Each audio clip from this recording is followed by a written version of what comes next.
So while Tony's out, I wanted him to look at one of my favorite cars. We're just getting ready to get started on it. We're way behind on everything, but 70 Challenger RT 446 Pack 4-speed car. Rare car.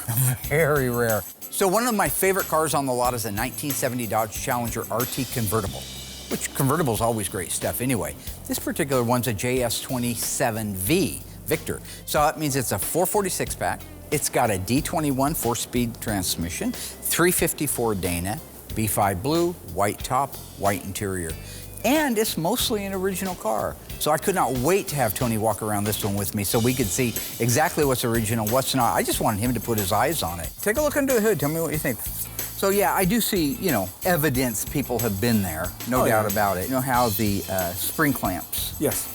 That the original ones were real sharp on the edge, and the reproduction ones, and the later ones, because OSHA made it put the rounded corners on. How many of everybody, people watching you, have cut themselves on those just points? Doing nothing. I'm just kind of wiggle this, and you come out and bam. Scrape little bloodline, yeah. you know? The other thing I thought was really neat under here, because there has been some changes, but the vacuum line clamps, a lot of people put these together, the 6-pack secondary vacuum lines. Do you know if these spines on this hose are just like the heater hoses, but smaller? That's the factory one? Yes. In all likelihood? Yes. And these S-hooks that join it together with the metal? I know for sure one. I'm pretty sure two is correct. I'm not 1,000%, but I'm pretty sure. Again, this is the funnest part for me, is the originality of the cars, and I know that it is for Tony too. This is a very original car, although a few things have been changed under the hood. But a few years ago, I bought a 70 GTX out of Veneta, out where Chrome Dome lives.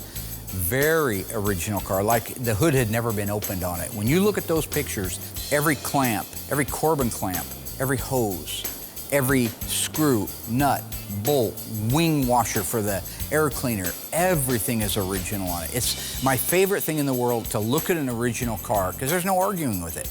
If you wonder how it left the factory, go look at an original car. It's the best phone book you'll ever find.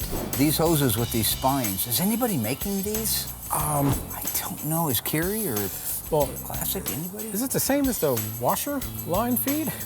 It looks like this is smaller than that, though. A little bit.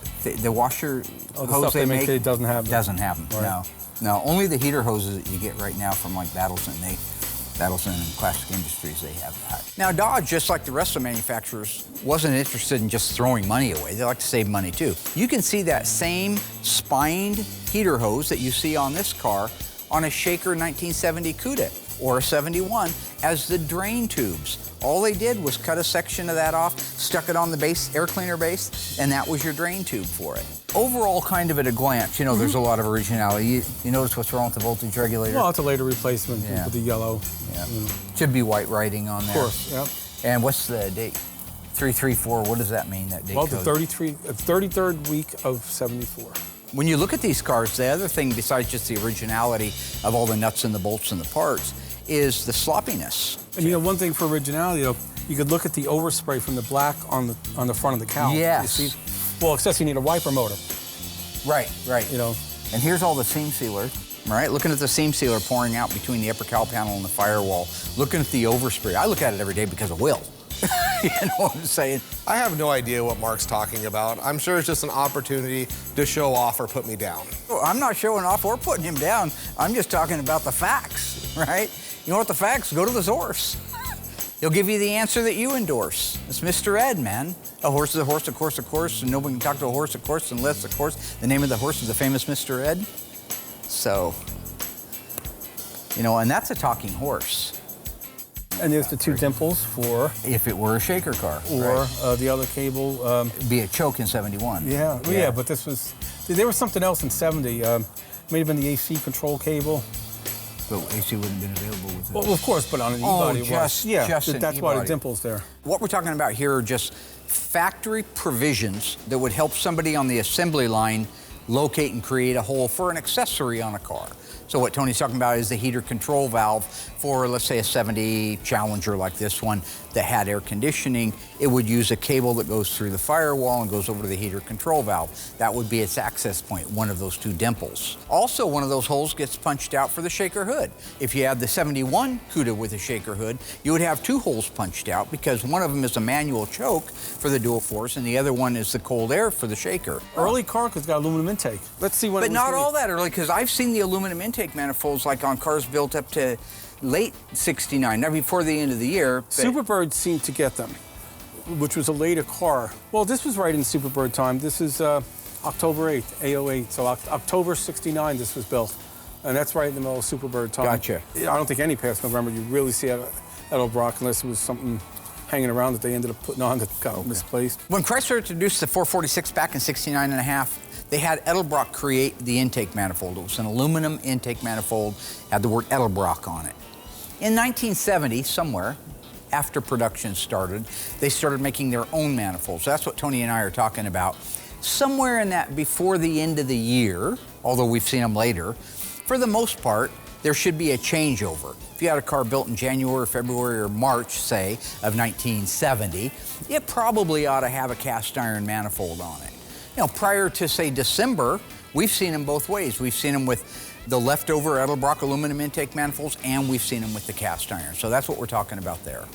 Idle solenoids here, highly rare, highly sought after. Like hen's teeth.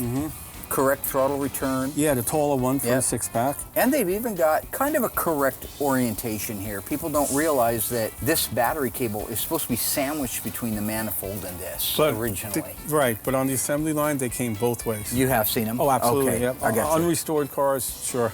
Because it does seem weird when you're doing it. It's like that, to wedge it in between the two seems kind of weird as a technician. Right. I wonder which one was right.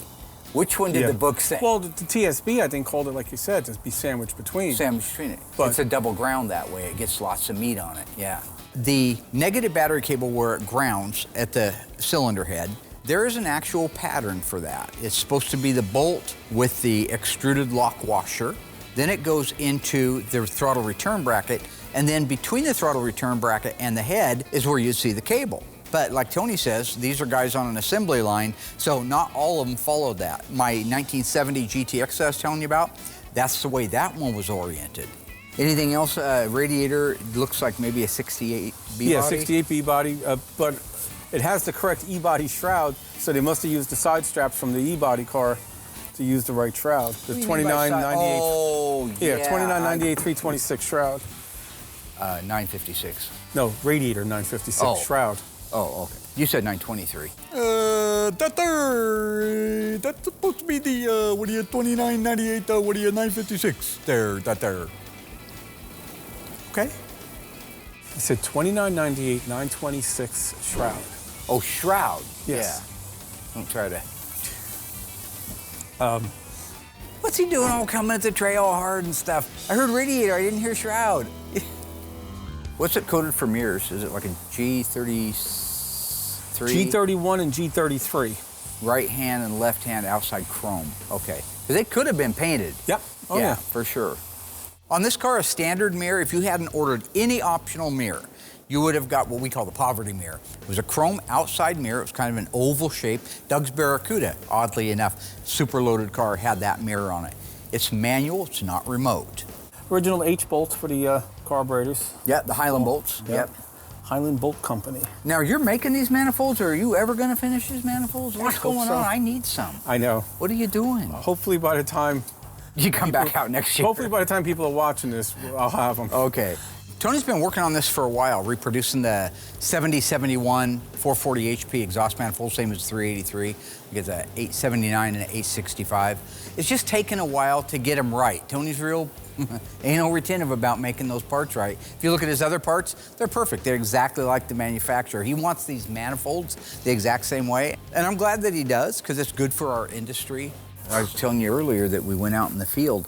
The funny thing is you can let this car set for 6 months, and if the battery goes dead, the battery goes dead. But you jump the battery, the car starts right up. The power top works. Everything. That's amazing for a six-pack. Just one of those good cars, right? Oh, I know. A six-pack is so cantankerous, and they're always a pain in the, right.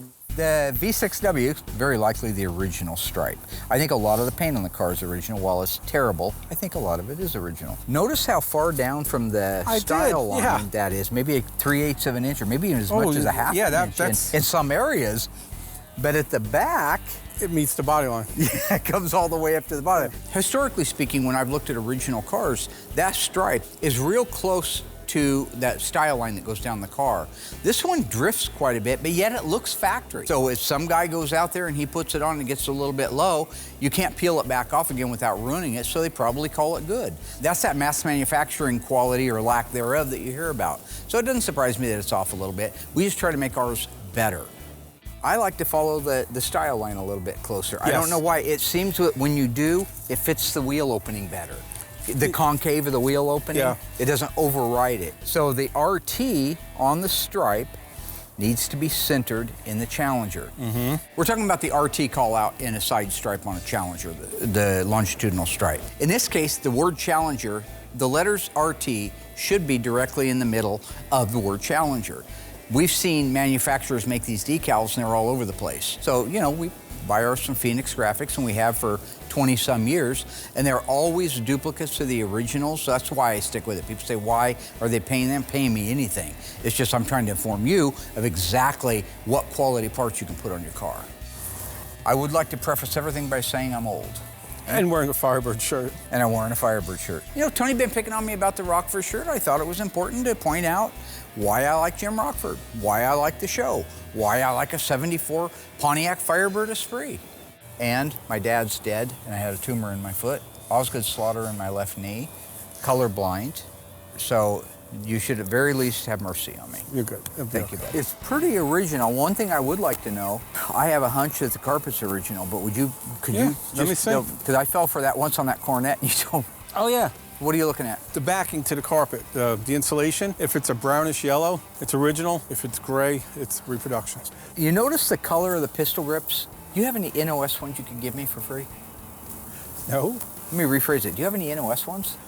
No, I have some real low mileage ones, though. Okay. Yeah. I just wonder how much like the grain pattern. I just like to see one in its original state. Yeah, okay. I'll do that. So. And then, of course, you got the 70-only console that has the big opening in the back. Contrary to most people's belief, that's a seatbelt receptacle, not an ashtray. We know that's a receptacle for the seatbelts, right? It's not an ashtray. Correct. So why aren't there ashtrays in the quarter armrests? In 1970, as crazy as it sounds, if you didn't option a cigarette lighter, you didn't get rear ashtrays. I admit I like setting Tony up once in a while just to make sure he's paying attention, make sure he knows his stuff. And I gotta say, he's tough to catch. Because if you don't have a cigarette lighter, there's no other way in the world to light a cigarette. Right. Now, what would John McClane say to that? Mr. Zippo himself, yippee-ki-yay. He ain't gonna use no cigarette lighter. What's he gonna do? Put a cigarette lighter in and pull it out and go yippee-ki-yay? No, it's the Zippo, man. Talking Zippo, man. Talking Zippo lighters, man, you know? Oh, John McClane always had one. He'd flip it open, he'd smoke cigarettes, those European cigarettes, those spendy ones. Because that one guy had the, remember? The guy he first killed in Die Hard had those expensive cigarettes. He was telling his friend Al Powell, well, they must be expensive because of the cigarettes. And they had little tiny feet, and he couldn't wear his shoes, and that's why he ended up running around the whole Nakatomi Plaza, cutting his feet all up because he didn't have no shoes, you know? Now, what are we doing again? It's a good, clean, original car. Yeah. Got a little dirtier setting here, but... It looks like it had, like, not a restoration, but an older... I think it's had some cleanup. Like maybe what you and I were talking about on the Daytona as an alternative to restoring it. Maybe you fix a seat, maybe you fix a door panel, maybe you spot paint this. But I know that the guy's had it for quite a while now, and he's really excited to see it done and restored. And they should be. But I mean, the original carpeting, it's just, you know... No, that's a good car, Tony. I think that is. I'm glad you looked at that with me. Thank you. Yeah, I'm happy to see the rare stuff here. Oh, man. This is just Mopar heaven walking through this place. I'm still hungry. Let's go eat. You know I'm hungry. Let's do it. All right. Yeah, thanks for looking at that. That was a good car. Yeah.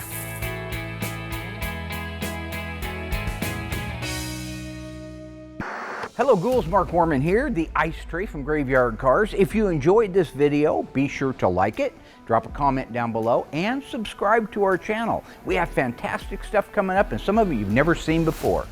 I gotta go insult people. Hey, Alice!